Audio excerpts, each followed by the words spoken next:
Right now, while you're watching this, roughly 1 out of every 3 human beings alive on Earth calls themselves a Christian. That's over 2 billion people, on every continent, speaking thousands of languages, in grass huts with no electricity, and in glass skyscrapers, and everywhere in between. It is, by raw numbers, the largest religious movement human beings have ever built. Here's what almost nobody tells you.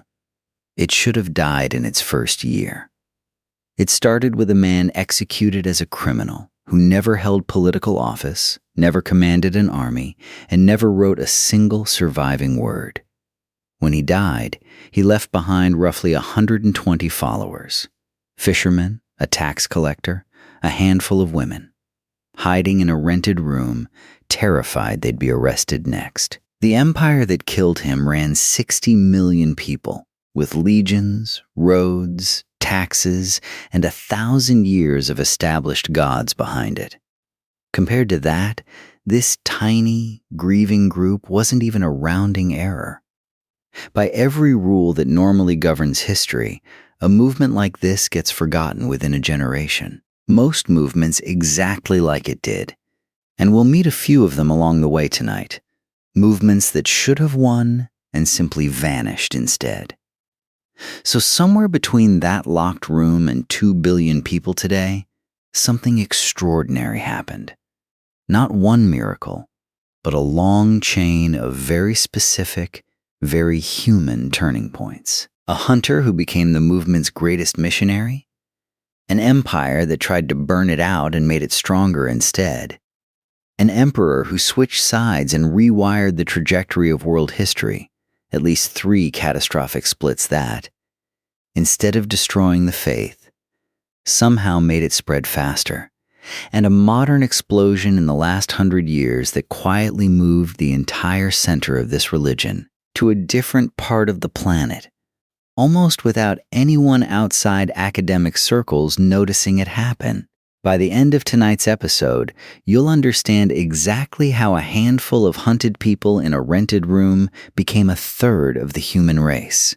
And there's a detail near the very end about why the splits kept helping instead of hurting that changes how you'll read every religion's history from here on. Stay for that one. This is Bedtime Documentary, and here's what we do here.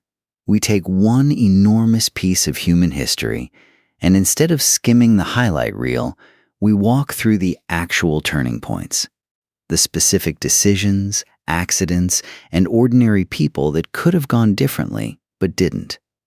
Tonight's subject is the biggest one we've tackled so far in terms of pure scale. Not one person's life, but 2,000 years of a single idea's survival, spreading across the fall of Rome, the sack of Constantinople, the age of European exploration, the Reformation, and finally an explosion of growth in the 20th century that reshaped where most of this religion's believers actually live today. We're going to move chronologically, chapter by chapter, from a locked room in Jerusalem in the year 33 AD, all the way to a megachurch in Lagos today. And at several points along the way, we're going to slow down and look at exactly why something that should have failed kept succeeding instead. One quick note before we start, because it matters. This is a factual history of how a religion spread, not an argument for or against anyone's personal faith. Believers and skeptics can watch this side by side and walk away with the same set of historical facts. Whatever you personally believe, the story of how this movement actually grew is one of the strangest and most consequential stories in all of human history. And it starts, like almost every huge story does, with almost nothing at all. Chapter 1. A movement with no business surviving. Judea, in the 1st century AD, was not a comfortable place to be different. It was a Roman province, the way a conquered village is a Roman province. Occupied, taxed, and constantly watched. Roman soldiers patrolled its roads. Roman governors, appointed from thousands of miles away in a language most locals didn't speak at home, held the real power. The Jewish people who lived there kept their own religion and their own law under Rome's grudging tolerance, on the condition that taxes got paid and nobody started an uprising. And uprisings were exactly what everyone was braced for, because there was a widespread, generations-old hope that one day a savior, a Messiah, would arrive and break Rome's grip on the land for good. Judea in this period produced several such hopeful movements. Roman and Jewish historians of the time record multiple would-be prophets and messianic claimants gathering followers in these same decades, almost all of whom were arrested, executed, or simply faded away once their leader died. That detail matters because it tells you this wasn't a uniquely fertile moment for new religions to succeed. Quite the opposite. It was a moment when movements like this failed constantly, and everyone watching would have expected this one to fail too. Into that tense, occupied, expectant land walked a preacher from a town so small and unimportant that people used the name as a mild insult, asking sarcastically whether anything good could even come from a place like Nazareth. His name was Jesus. He wasn't a soldier.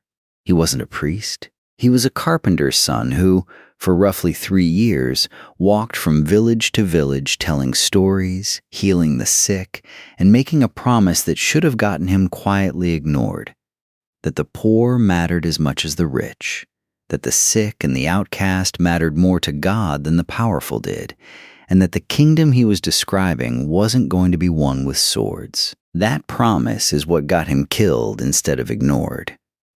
Crucifixion wasn't rare in the Roman world.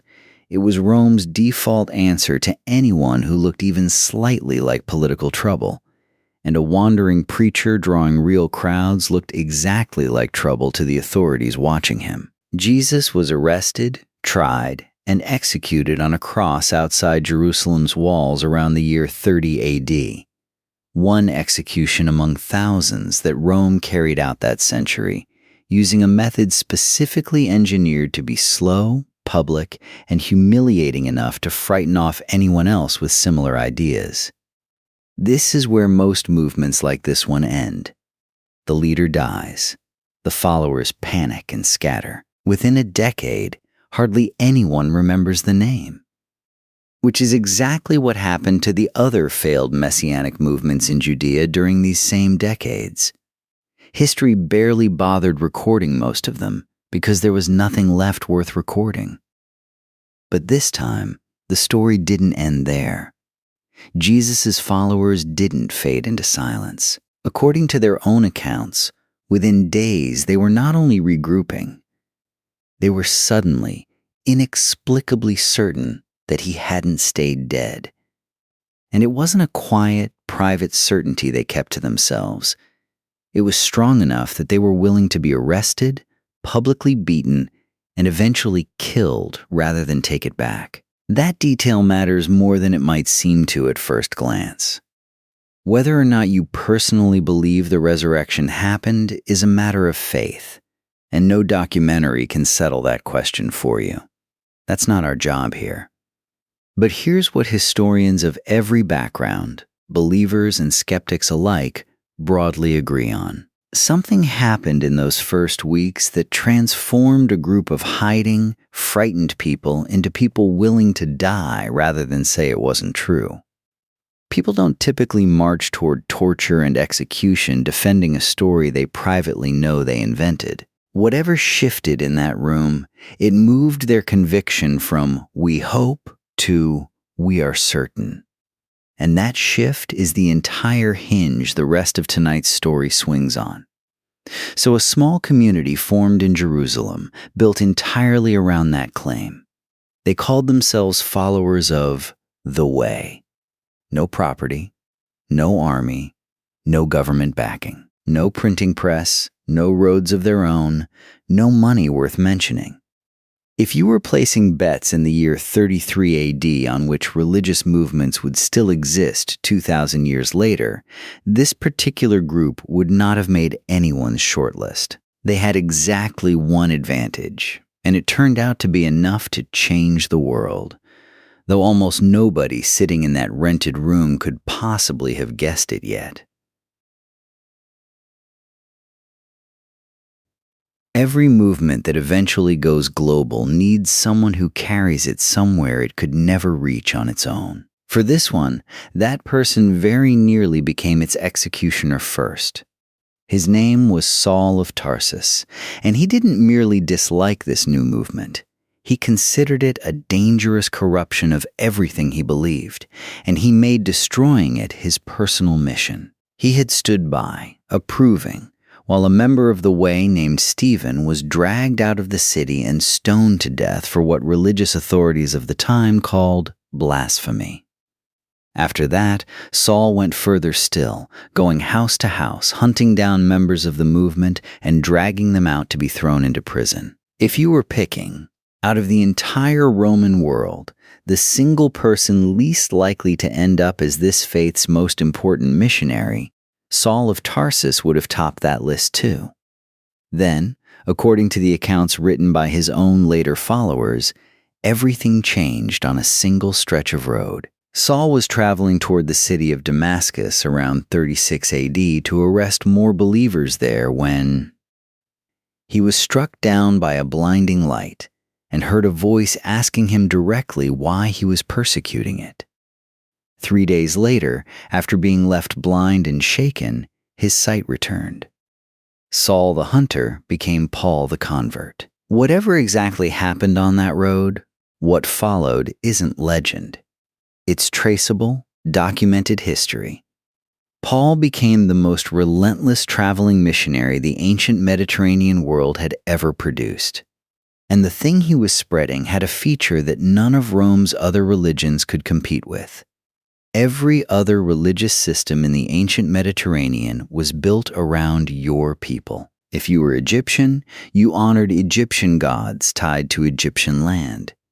If you were Roman, you honored Roman gods through Roman civic ritual tied to Roman citizenship and identity. Even the faith this movement had grown directly out of came wrapped in centuries of specific law and a strong sense of one particular chosen people. Paul's version of the message threw that entire framework out. He argued, and this was a genuinely radical, almost unthinkable claim in his era, that this faith wasn't reserved for one nation or bloodline. It was for everyone, Jew or Gentile, Greek or Roman, free citizen or enslaved person, man or woman. You didn't need to be born into it. You didn't need to complete an elaborate checklist of laws to belong. Belief was the entry price, and belief was available to absolutely anyone, anywhere, regardless of where they'd been born. Sit with what that meant in a world built entirely on rigid social rank. If you were enslaved in the Roman Empire, and a staggering fraction of the empire's population was, every religious system around you quietly confirmed that your low position in society matched your low position in the cosmic order too. This new message told you the opposite, that in the eyes of God, you mattered exactly as much as the emperor did. In a world engineered from birth to tell most people they were worth less than others, that is close to an unbeatable pitch. Paul spent roughly 3 decades on the road. On foot, by cargo ship, through storms, shipwrecks, beatings, and repeated arrests, covering thousands of miles across modern-day Turkey, Greece, and eventually Rome itself. Along the way, he wrote letters back to the small communities he had planted, settling disputes, encouraging people through persecution, answering difficult theological questions by mail across hundreds of miles of open sea. Several of these letters survive to this day and eventually became a substantial chunk of the Christian New Testament. By the time Paul was executed in Rome, likely under the Emperor Nero sometime in the 60s AD, he had personally planted functioning communities in dozens of cities ringing the Mediterranean. And he wasn't working alone. Church tradition holds that the Apostle Mark carried the faith to Egypt and founded a community in Alexandria around 42 AD. the root of what became the Coptic Orthodox Church, which still exists today, nearly 2,000 years later. Thomas reportedly carried it as far as India by 52 AD, and remarkably, communities tracing their roots to that journey, known today as the St. Thomas Christians of Kerala, still exist in India, an unbroken thread stretching back nearly 2 millennia. This wasn't a single flame spreading slowly outward from one city. It was catching in multiple, disconnected places almost simultaneously, carried by ordinary travelers, merchants, and soldiers moving along the exact same roads and sea lanes the Roman Empire had built for its own armies and its own trade. That detail is worth sitting with for a second, because it's almost darkly funny. Rome's own infrastructure. Roads engineered to move legions fast, sea lanes patrolled to keep pirates from disrupting commerce, the fact that Greek functioned as a shared second language across the entire Eastern Mediterranean. All of it became, completely by accident, the perfect delivery system for a message the empire had never approved and, very soon, would try hard to stop. You would expect Rome to have crushed this thing quickly. For a long stretch, it certainly tried. Roman religion wasn't primarily about personal belief the way we tend to think of religion today. It was about civic loyalty. You honored the traditional gods. And crucially, you honored the emperor as a semi-divine figure, because that ritual was how the empire measured whether you were a loyal subject or a dangerous one. Most conquered peoples folded this requirement in without much resistance. If you already worshipped a dozen gods, adding one more Roman ritual to the pile cost you almost nothing. Followers of this new faith refused. Their core belief held that there was exactly one God, and burning incense to the emperor as a divine being wasn't a harmless formality. It was betrayal. To Roman officials, this didn't look like a private theological quirk. It looked like political disloyalty dressed up as religion, which in the Roman world was one of the most dangerous things you could be accused of. Ugly rumors made it worse. Because these communities met privately, shared a ritual meal they described in unsettling language as consuming a body and blood, and called each other brother and sister with no blood relation at all, outsiders spread wild accusations of cannibalism and secret orgies. So the persecutions began, in waves, for the better part of 2.5 centuries. The Emperor Nero, hunting for someone to blame after a catastrophic fire tore through Rome in 64 AD, pointed the finger squarely at this movement and had believers tortured and executed in horrifying public spectacles. Some, according to the Roman historian Tacitus, burned alive as human torches to light his private gardens after dark. Decades later, under emperors like Decius in the 250s, believers across the empire were ordered to publicly sacrifice to Roman gods and obtain a certificate proving they'd done so. Refusal meant imprisonment, property seizure, or death. More than 2 centuries after Nero, the Emperor Diocletian launched the largest and most systematic crackdown of all at the start of the 300s. Sacred writings burned, churches demolished stone by stone, believers stripped of legal protection and imprisoned or executed outright if they refused to sacrifice to the traditional gods. By every normal rule of how movements die, this should have worked. Remove the leaders, terrify the followers, and within a generation or two, the whole thing quietly disappears. Which is exactly what happened to most banned religious and political movements throughout history, including several within the Roman world itself during this same period. Instead, something strange and repeated kept happening. Persecution seemed to make this movement stronger, not weaker. Part of it was the sheer moral weight of the example being set in public. Roman writers of the period, even hostile ones, recorded their own confusion at how believers behaved under torture. Calm, defiant, sometimes even singing. When ordinary members of this faith, Not soldiers, not fanatics, just bakers, weavers, and mothers, chose torture and execution over renouncing their faith, it left a mark on the people forced to watch. A writer within the movement named Tertullian summed it up in a line that turned out to be one of the more accurate predictions in religious history. The blood of the martyrs is the seed of the church.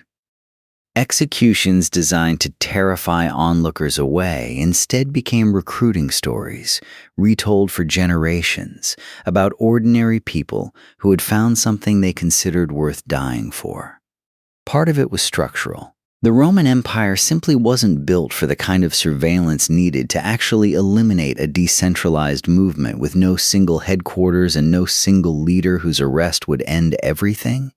You could execute a bishop in one city, and the network of small house churches in the very next city over might not even hear about it for months. And part of it, arguably the biggest part, was that this movement kept offering something the Roman world desperately needed and had almost no other institution willing to provide.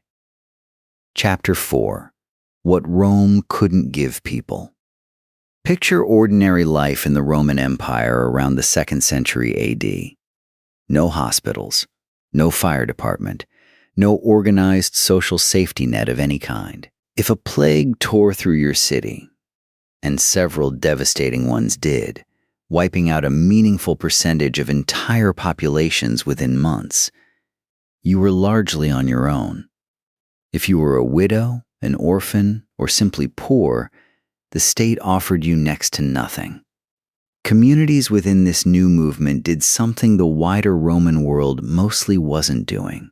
They organized to actually take care of each other, and before long, of complete strangers too. When plague swept through Roman cities in the 2nd and 3rd centuries and terrified residents fled or abandoned the sick to die alone, which multiple period sources describe as the typical response, accounts from the time describe believers staying behind specifically to nurse the sick, bury the dead with dignity, and care for people who had nobody else left, including people entirely outside their own faith.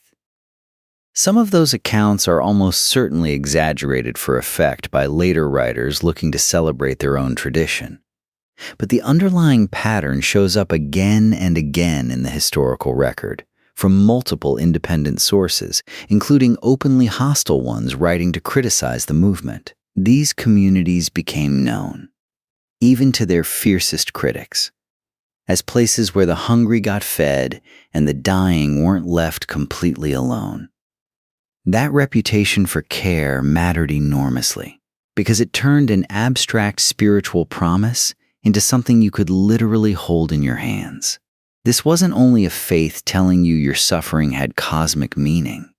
It was a community that showed up with bread and medicine when absolutely nobody else would. In a world with zero functioning safety net, that combination, spiritual hope plus real physical care, proved close to irresistible, especially to the poor, the sick, and women, who typically had the fewest other options available in Roman society.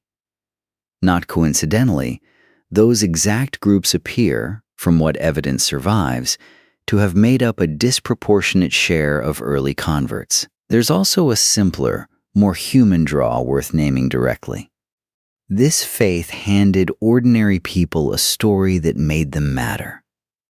The Roman world was overwhelmingly full of small, forgettable lives. Most people were born, worked, and died without their name being recorded anywhere, ever, in any surviving document. This movement told even its humblest new member that they were personally known and personally significant to the creator of the universe, and that death was not the final word on their story.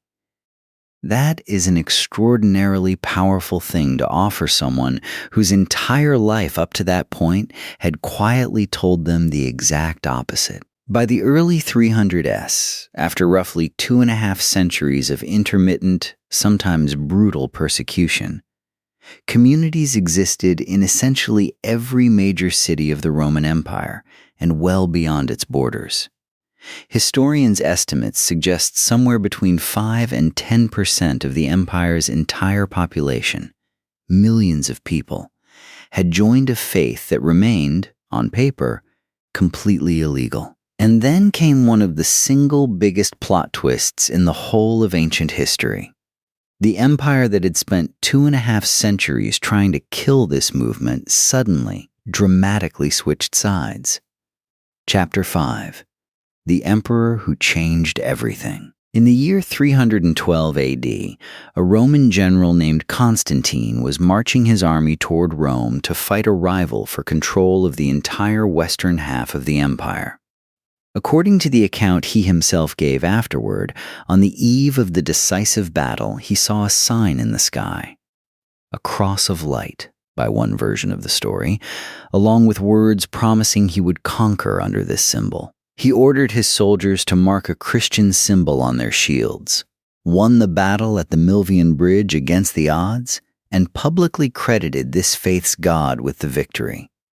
Whatever actually happened that day, the political fallout was seismic. The following year, Constantine issued the Edict of Milan, formally ending the persecution of Christians and granting the faith full legal status across the Roman Empire, for the first time in nearly 3 centuries of its existence. Confiscated property was returned. Churches could finally be built openly instead of meeting in hidden rooms in private homes. A faith that had spent almost 300 years as a target of state violence became, almost overnight, legal, protected, and increasingly favored by the single most powerful man in the Western world. This is arguably the biggest hinge point in the entire story, and it deserves a moment to really land. Constantine didn't merely tolerate this faith the way you'd tolerate one religion among dozens. Over the following years, he funded the construction of enormous churches, granted tax exemptions to clergy, and used his personal political weight to actively promote the faith's growth throughout his territory. Decades later, in 380 AD, the Emperor Theodosius went even further and declared it the official state religion of the entire Roman Empire, meaning every other religion across Rome's vast territory was now the outsider, the tolerated minority, in some cases the actively suppressed one. A complete, total reversal from the situation just a century earlier. Consider the sheer scale of what that did to this faith's growth curve. For nearly 300 years, it had grown despite the empire's active opposition, spreading person to person purely through conviction and community. Now the entire equation flipped. An empire's full administrative machinery. Money, law, social prestige, army. Actively pushing the faith outward instead of trying to crush it. Converting was no longer dangerous. In many cases, it was now the fastest path to opportunity, government position, and social advancement. Unsurprisingly, conversions surged. Within a couple of generations, a persecuted minority faith had become the empire's dominant religion. And the empire, whose language, roads, and legal system stretched across 3 continents, was now actively exporting it everywhere those systems reached. But turning a scattered, sometimes wildly inconsistent patchwork of local communities into one single state religion created a brand new problem Constantine hadn't fully anticipated. Nobody entirely agreed on what this faith was actually supposed to teach. Chapter 6. One Faith, Many Arguments. For its first 3 centuries, this movement had grown as a decentralized web of communities scattered across a vast empire, each led by its own local leader, each shaped by local culture, each working out its own answers to genuinely difficult theological questions. Questions like, if Jesus was divine, was he equally divine to God the Father, or somehow lesser? Was he fully human, fully divine, or both at once? And how would that even work? These weren't just abstract philosophical puzzles debated quietly in libraries. In the ancient world, disagreements like this could spill into the streets. A priest in Alexandria named Arius argued that Jesus, as the Son, must have been created by God the Father at some point in eternity and therefore couldn't be fully equal to him, a position with genuine logical appeal that gained enormous popularity across the eastern half of the empire. Other leaders considered this a dangerous distortion that undercut the entire faith. According to later accounts, the argument grew so heated in some eastern cities that ordinary bakers and shopkeepers reportedly debated the precise nature of Christ while selling bread. A small detail that tells you how deeply this dispute had sunk into everyday public life, far beyond church councils. Constantine, whatever his personal theology actually was, cared enormously about political unity. And a state religion tearing itself apart in public street-level arguments across his empire threatened exactly the stability he needed most. So in 325 AD, he summoned religious leaders from across the Christian world to the city of Nicaea and essentially ordered them to settle the argument once and for all. The result was the Nicene Creed, a formal, agreed-upon statement of core belief declaring that Jesus was of one substance with God the Father, not a lesser, created being. It was one of history's more consequential committee decisions.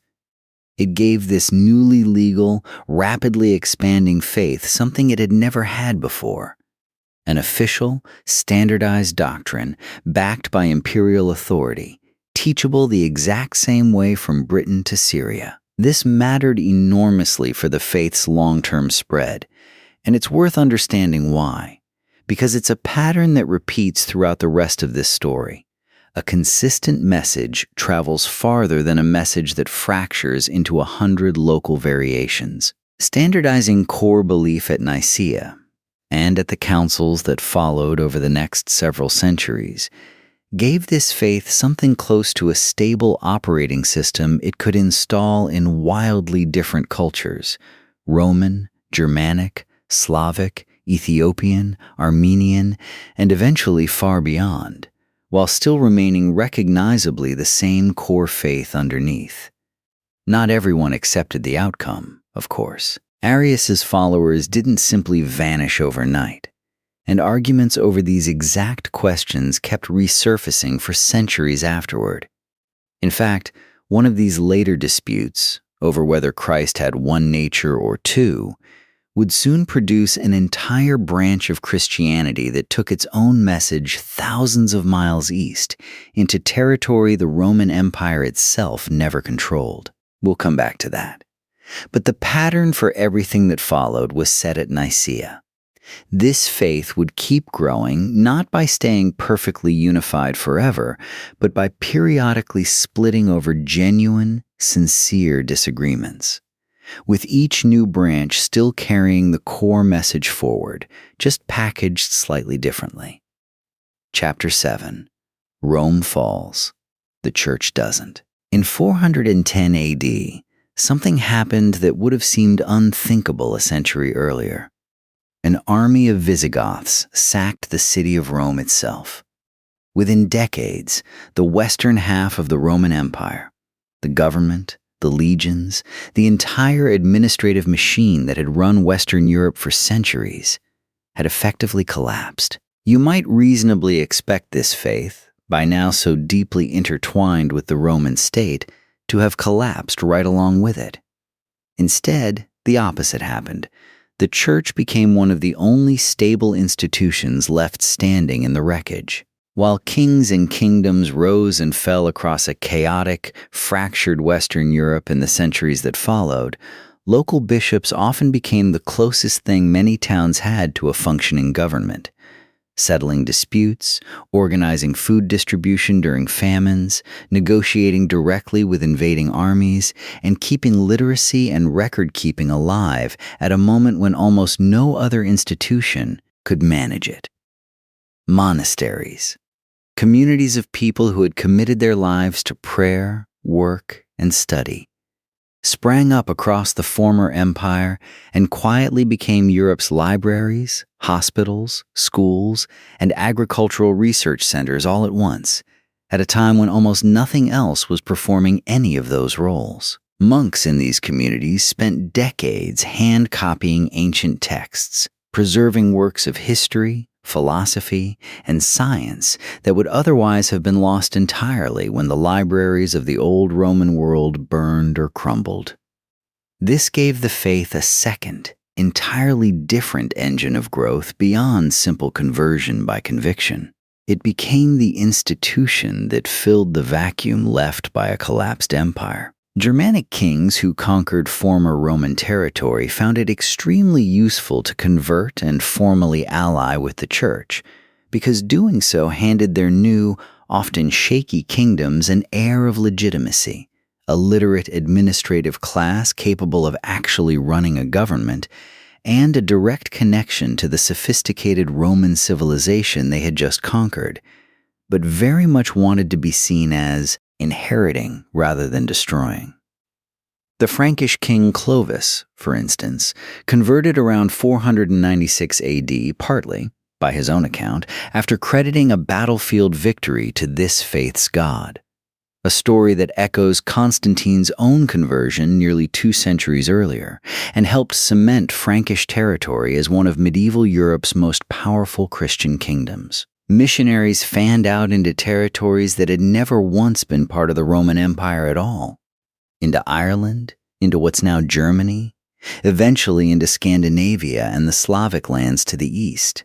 Figures like Patrick in Ireland or Boniface in Germany had no Roman legions backing them up. They succeeded through a mix of genuine persuasion, careful political alliance building with local rulers, and sheer stubborn persistence, planting monasteries and churches that became anchors for entirely new Christian societies in territories Rome itself had never controlled. Patrick, according to tradition, had actually been enslaved in Ireland as a young man before escaping, and later chose to return as a missionary to the very land that had once held him captive, a detail that says something about the specific kind of conviction this faith seemed to keep producing in its most effective messengers. By around 1000 AD, essentially all of Western and Central Europe, and huge stretches of Eastern Europe besides, identified as Christian in one form or another, an area vastly larger than the faith's original Mediterranean heartland,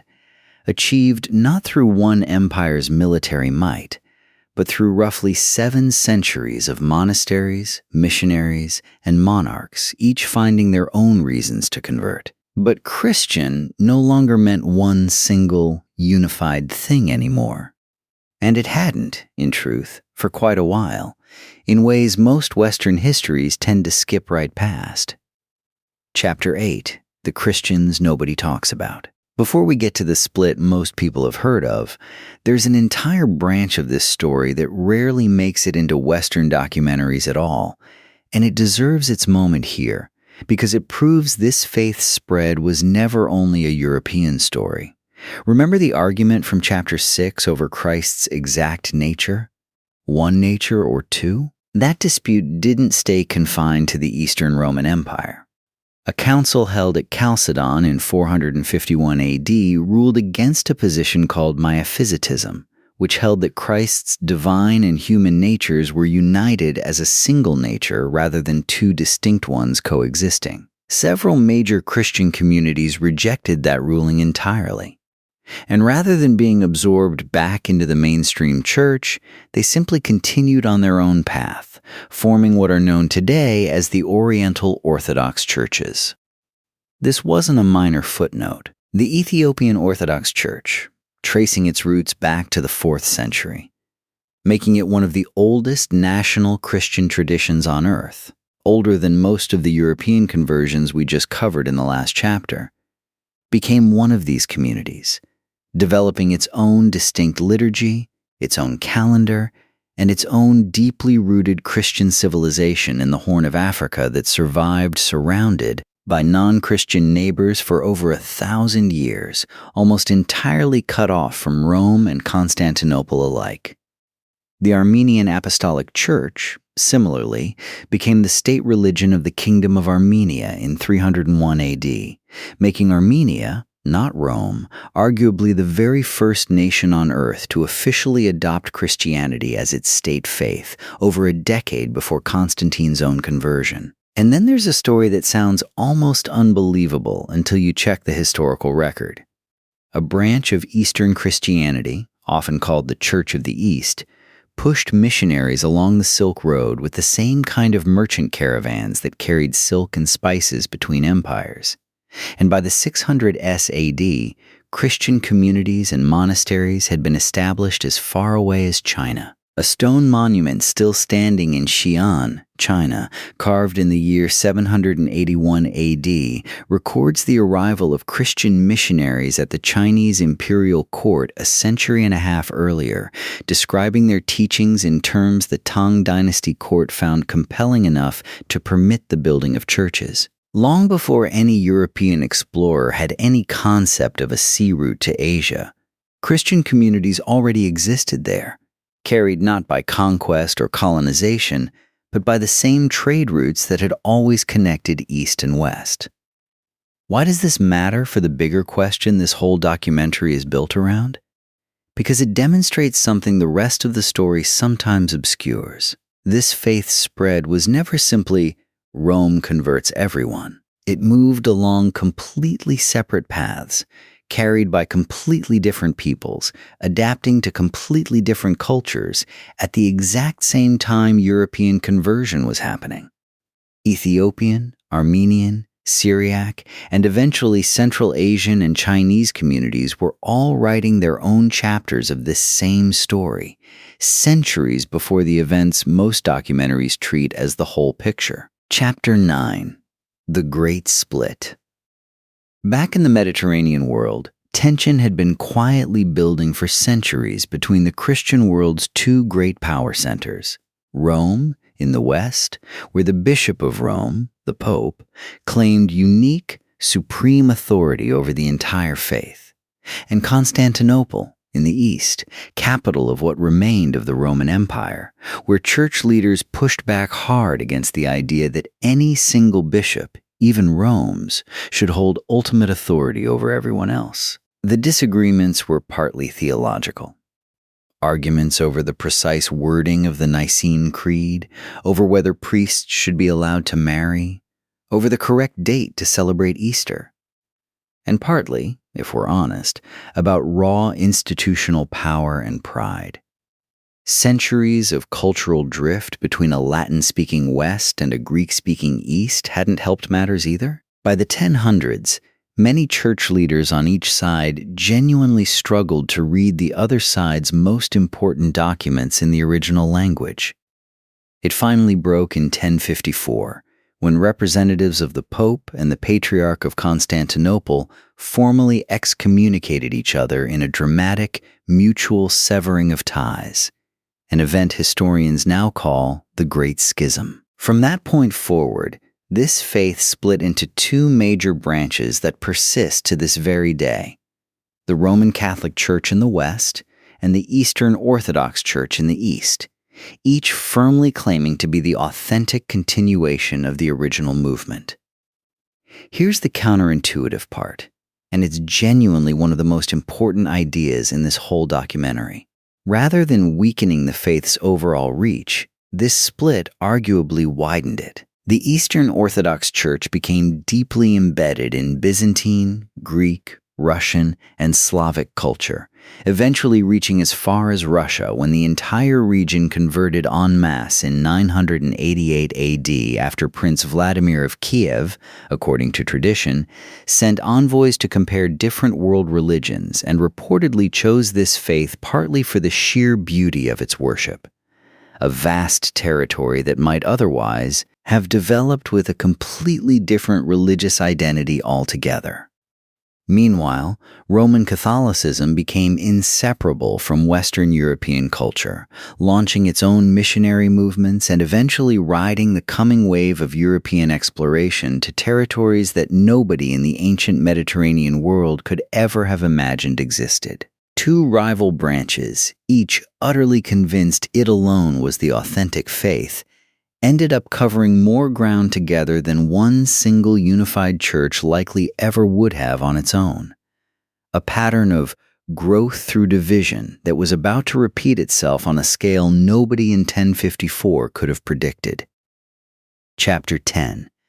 A New World, a New Wave. For well over 1,000 years, the known world for most Europeans meant Europe, parts of Asia, and the fringes of Africa. Then, at the very end of the 1400s, that changed almost overnight. Christopher Columbus's voyages across the Atlantic in 1492, followed rapidly by Portuguese voyages around Africa toward India and eventually into the Pacific, opened up entire continents most Europeans hadn't even known existed. Missionaries followed almost immediately behind the explorers and conquerors, sometimes literally aboard the very same ships. Catholic missionary orders, especially the Jesuits, fanned out with extraordinary speed and ambition.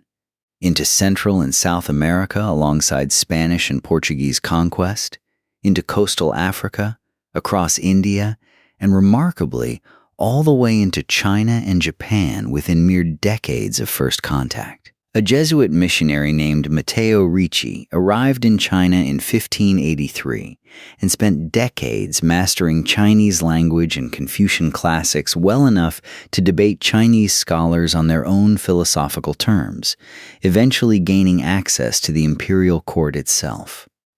A strategy of deep cultural adaptation rather than blunt imposition that some later missionaries would try to copy and others would completely ignore. It's important to be completely honest about how uneven, and often how brutal, this chapter of the story really was. Conversion across the Americas frequently happened alongside colonization, forced labor, and the devastating collapse of indigenous populations from European diseases that local communities had no immunity to. Entire civilizations lost the overwhelming majority of their population within a century of contact. Some missionaries genuinely worked to protect indigenous communities from the very worst of colonial violence. The Spanish friar Bartolomé de las Casas, for example, spent decades publicly condemning the brutal treatment of indigenous peoples by his own countrymen at real personal and political cost.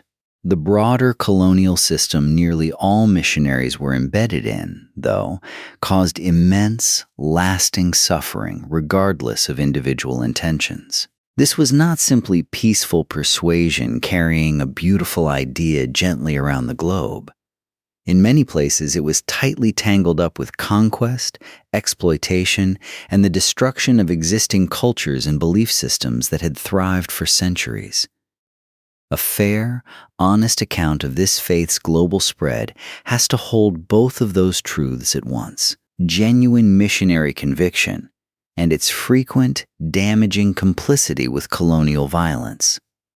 Still, by any measure of raw geography, this period represents the single biggest territorial expansion in the entire history of the faith. Within roughly 2 centuries, it went from being essentially a European, Middle Eastern, and North African religion to having an established presence on every inhabited continent on Earth, carried by the same ships, the same trade networks, and the same colonial ambitions that were reshaping the entire globe during this era, for better and, very often, for considerably worse. And at the exact same moment this global expansion was underway, back home in Europe, the faith was about to fracture again. This time not into 2 pieces, but into dozens. Chapter 11. The Argument That Splintered a Continent. By the early 1500s, the Roman Catholic Church was arguably the most powerful single institution in Europe, and, in the eyes of a growing number of critics, one of the most corrupt. Church officials sold indulgences, payments that supposedly reduced the time a soul would spend being purified after death, as a straightforward fundraising tool, most notoriously to help finance the lavish rebuilding of St. Peter's Basilica in Rome. In 1517, a German monk and theology professor named Martin Luther, deeply disturbed by what he saw as the church literally selling forgiveness for cash, wrote up 95 formal objections and, according to tradition, nailed them to a church door in Wittenberg, the 16th century equivalent of posting something that goes completely viral overnight. Luther's core argument was genuinely radical for its time: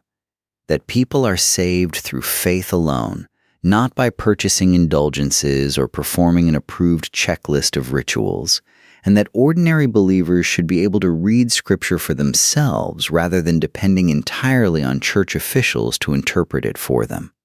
The timing could not have been more explosive. Just decades earlier, the printing press had been invented, and for the first time in human history, ideas could be copied and spread across an entire continent in a fraction of the time it used to take, at a fraction of the cost. Luther's writings, and soon full Bible translations into everyday German rather than Church Latin, spread across Europe faster than any religious idea had ever moved before.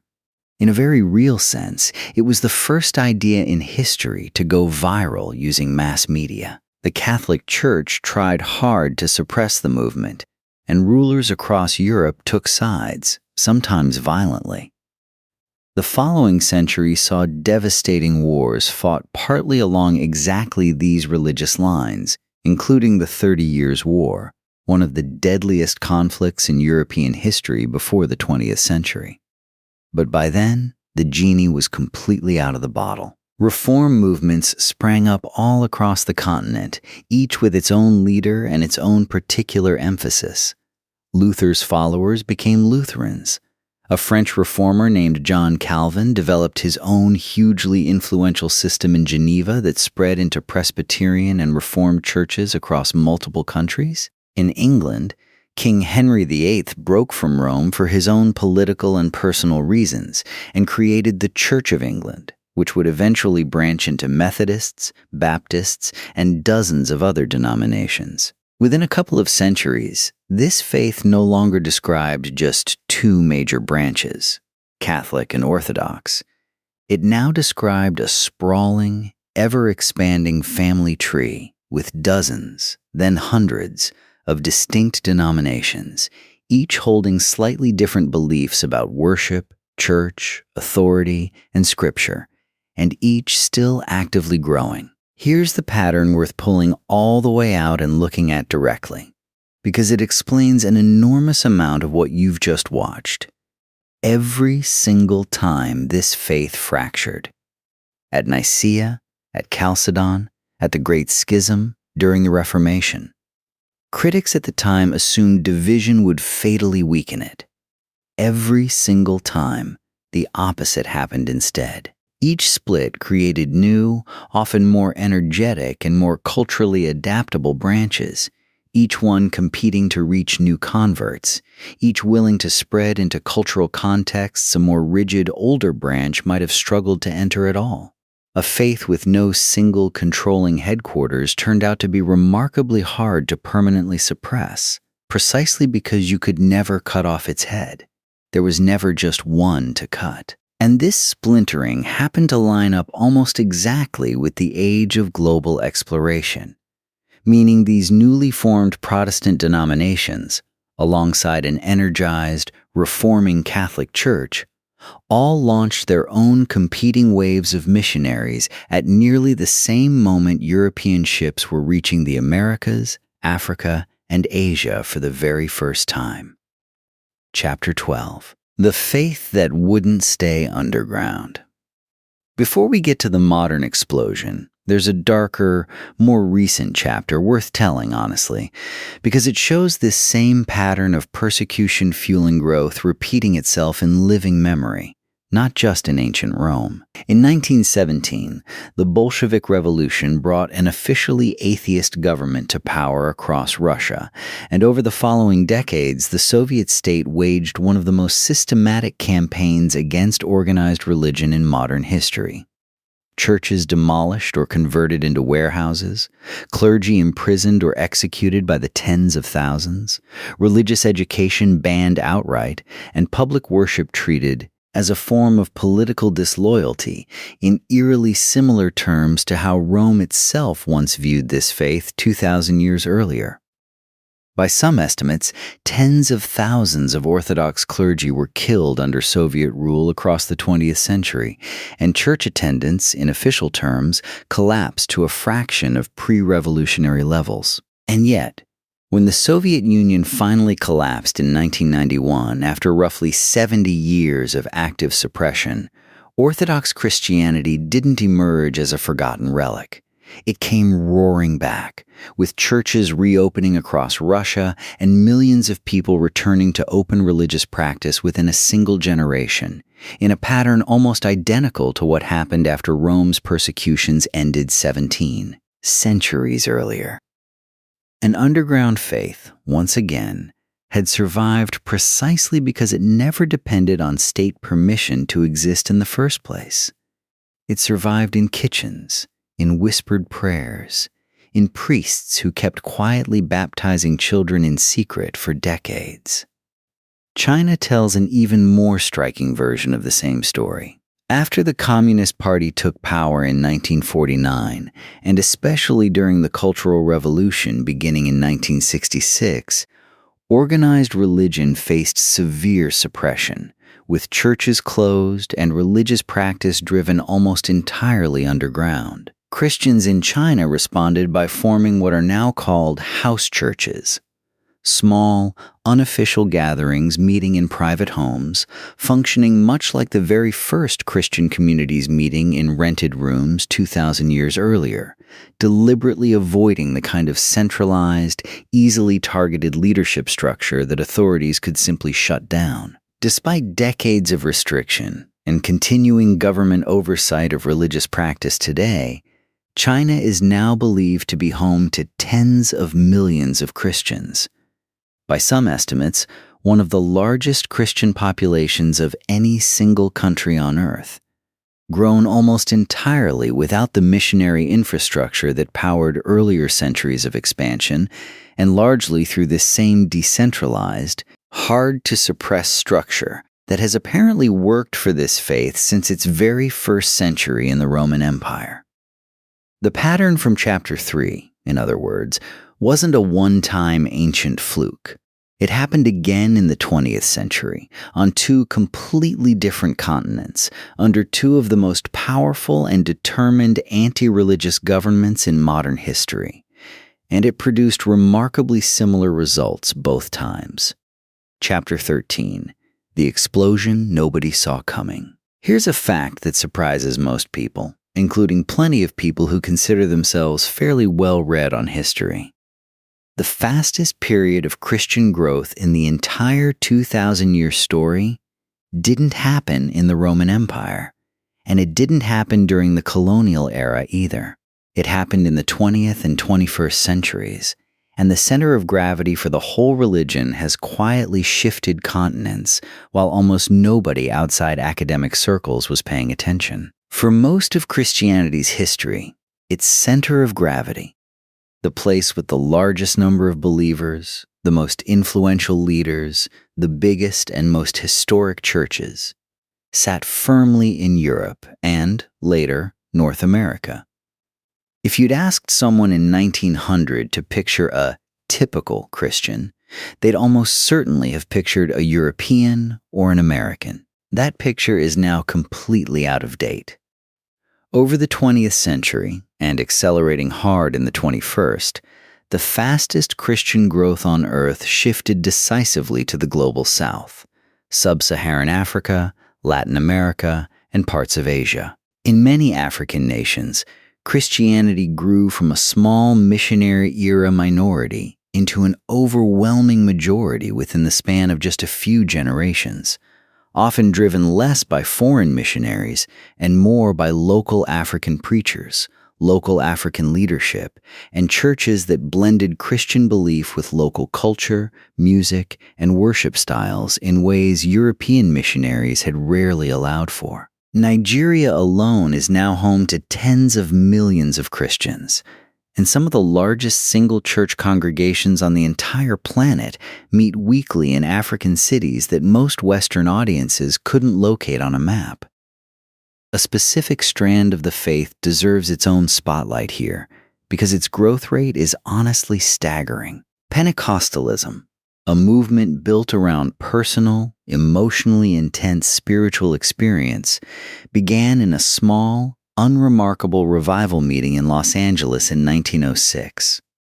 A handful of worshipers meeting on Azusa Street, largely led by Black American preacher William Seymour, at a time when such a racially mixed, emotionally expressive style of worship was considered deeply unrespectable by mainstream American churches. From that small, marginalized beginning, Pentecostal and closely related charismatic movements exploded across the 20th century into one of the largest religious movements on the planet, now claiming several 100 million adherents worldwide, heavily concentrated in Latin America, Africa, and parts of Asia. A movement whose founder, by most accounts, never could have imagined the scale of what he'd started from that one rented, unremarkable building. Latin America tells a similarly striking story. For nearly 5 centuries, the region was overwhelmingly Roman Catholic, a direct legacy of Spanish and Portuguese colonization. Over just the last several decades, though, evangelical and Pentecostal churches have grown at a pace that has genuinely startled demographers, reshaping the religious identity of entire countries within a single lifetime. Brazil alone is now home to well over 100 million evangelical Christians, a transformation that happened almost entirely within living memory. Why did this happen now, of all times, after centuries of European and American dominance in the faith's leadership? A few forces lined up at once. Colonial empires collapsed across Africa and Asia through the mid-20th century. And paradoxically, that collapse often accelerated local Christian growth rather than reversing it. Because once the faith was no longer tied to a foreign colonial government giving orders, it could be fully adopted, reshaped, and led by local communities on their own terms, stripped of its most obvious colonial baggage. Radio and later television let preachers reach audiences of millions without ever needing to physically travel there. And the same underlying appeal that had powered the faith's very first centuries, a message of dignity and equal worth for people the wider world often treated as less important, turned out to resonate just as powerfully with poor and marginalized communities in 20th century Lagos, São Paulo, and Manila as it once had with poor and marginalized communities in first century Rome. The pattern from chapter 4, in other words, never actually stopped. It just kept finding new populations of people the rest of the world had told they didn't matter, and kept telling them the opposite. Chapter 14, Why the Message Itself Kept Winning. Zoom all the way back out for a moment, past the emperors, the councils, the schisms, the missionary ships, and the underground house churches. Because there's a deeper question sitting underneath all of it. Why did this particular set of ideas keep succeeding, generation after generation, culture after culture, when so many other religious movements from the ancient world simply vanished without a trace? A few forces stand out clearly across the whole 2,000-year sweep. First, the message was portable in a way many ancient religions simply weren't. Older faiths were often tied tightly to a specific place, a specific temple, a specific mountain, a specific ethnic group's ancestral gods. You couldn't meaningfully transplant, say, the worship of the Egyptian god Amun to Germany. It belonged to the Nile in a way that didn't travel. This faith's central claims, one God, available to absolutely everyone, everywhere, regardless of nationality, traveled without needing a specific geography to anchor them. That portability let it take convincing root in Rome, in rural Ireland, in the Ethiopian highlands, along the Silk Road to China, and eventually in the Americas and across the global South, without needing to drag along one specific culture's local customs as a package deal. Second, it proved extraordinarily adaptable at the local level while keeping a stable doctrinal core, especially once Nicaea gave it that stable core to build from in the first place. Local holidays and festivals were often absorbed and reworked rather than simply erased. Church architecture and art borrowed heavily from local artistic traditions everywhere it spread. Local saints, music, and worship styles were frequently woven into the broader faith rather than stamped out, as we saw clearly in the African Pentecostal churches of the last chapter. This let the faith feel, in a given place, like something that genuinely belonged there. Even in the uncomfortable cases, like much of the colonial era, where it had very literally been imposed from outside by force.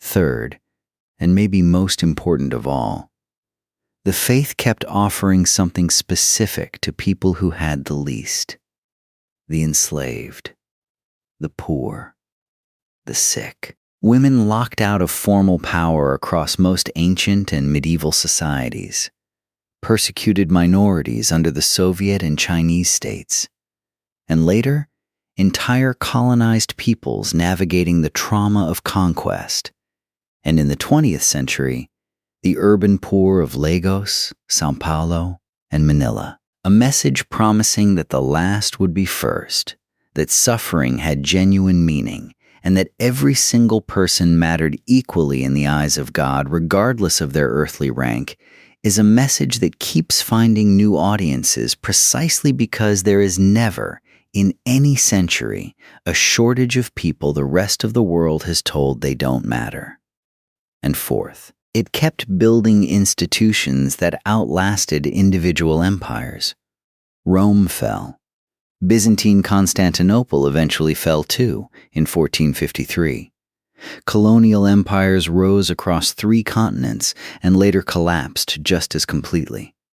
The Soviet Union, one of the most powerful anti-religious states ever built, collapsed after 70 years of trying to erase this faith from an entire nation. Through every single one of those collapses, church structures, local, resilient, never entirely dependent on any one government staying in power, kept functioning, kept training new leaders, kept planting new communities. Very few human institutions in all of recorded history have demonstrated that kind of staying power across so many completely different political collapses in so many completely different corners of the world. Chapter 15, where that leaves us today. Add it all up, across 2,000 years. A movement that began with roughly 120 followers gathered around a Jerusalem tomb now includes something over 2 billion people worldwide. The largest religious population on Earth, spread across every continent, spoken about in thousands of languages, organized into thousands of distinct denominations. Everything from ancient Ethiopian and Armenian churches whose traditions stretch back further than most of Europe's own conversion story, to Orthodox churches whose liturgy has barely changed in over a millennium, to Pentecostal megachurches in Lagos and São Paulo that didn't exist a century ago and are today among the fastest-growing Christian movements on the entire planet. Notice, looking back over everything you've just watched, that this growth never came from having one all-powerful, unchanging institution steering everything from a single headquarters. It came from almost the exact opposite. A message that kept surviving persecution under Roman emperors, kept surviving the total political collapse of the empire that had adopted it, kept surviving its own repeated internal splits, kept surviving 20th century attempts by some of history's most determined governments to erase it entirely. And, again and again, across wildly different centuries and continents, kept finding new communities of ordinary people willing to carry it somewhere new, adapt it to their own culture, and pass it on to the next generation. That tiny, hunted group hiding in a rented room in Jerusalem 2,000 years ago had no possible way of knowing any of this was coming. They just knew they had something they believed was worth risking everything for. It turns out that conviction, multiplied across 2,000 years, several fallen empires, at least 4 major schisms, 1 printing press, 1 unplanned modern explosion across 3 continents, and more missionaries, monks, and ordinary believers than history could ever fully count, was enough to turn the single most unlikely religious movement in the ancient world into the largest one on Earth today. If there's one thing worth carrying out of tonight's episode, it's this. Almost nothing about this story was inevitable at nearly every single turning point. The execution outside Jerusalem, the persecutions under Nero and Diocletian, the sack of Rome itself, the Great Schism, the Reformation tearing Europe apart, the Soviet Union's 70-year campaign to erase it. There was a completely plausible version of history where this faith simply ends, the same way dozens of other ancient and modern religious movements quietly did. It didn't, and the specific, human, often accidental reasons why are the whole story you just watched. If you want more long-form history told exactly this way, the real turning points, not just the highlight reel. That's what Bedtime documentary does every single episode. Subscribe if you want the next one, and let me know down in the comments which turning point in this story surprised you the most. I read every single one.